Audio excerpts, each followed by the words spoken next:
पहले आप तक पहुंचे तो लाल बटन को दबा के चैनल को सब्सक्राइब जरूर करें और साथ में बेल आइकन को दबाना ना भूलें।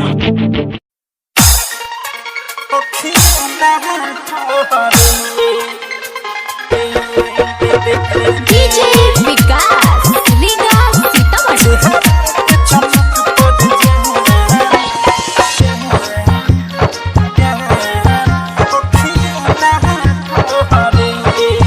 चेहरा के चमक पर जहन अखिया ना ठहरे, चेहरा के चमक पर जहन अखिया ना ठहरे।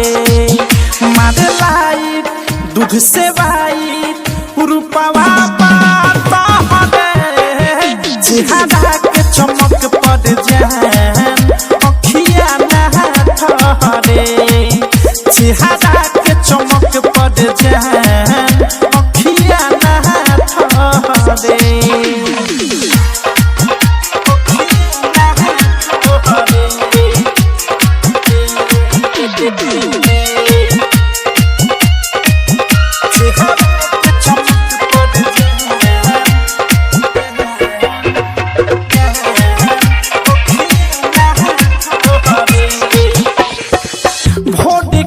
की दुनिया हलागे उठावा के उठलानी लचके ला कमरिया जैसे चंपा के डाले।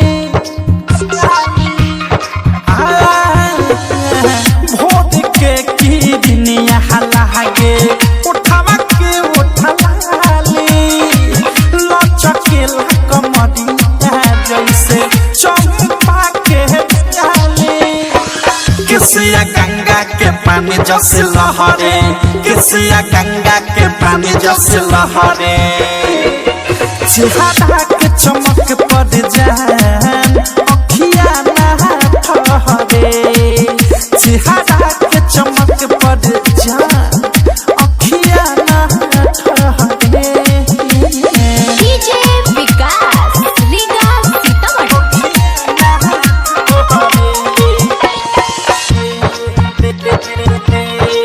नित्या रिकॉर्डिंग स्टूडियो ननौरा। ऐसन सुघाराई किनके लैलु कवन दुकान से, प्रेमी अवध से अनुराग देखे तोहरा के ध्यान से। ऐसन सुघाराई किनके लैलु कवन दुकान से, प्रेमी अवध से अनुराग देखे तोहरा के ध्यान से। निर्मल जोगेश के देख दिल हहारे, निर्मल जोगेश के देख दिल हहारे।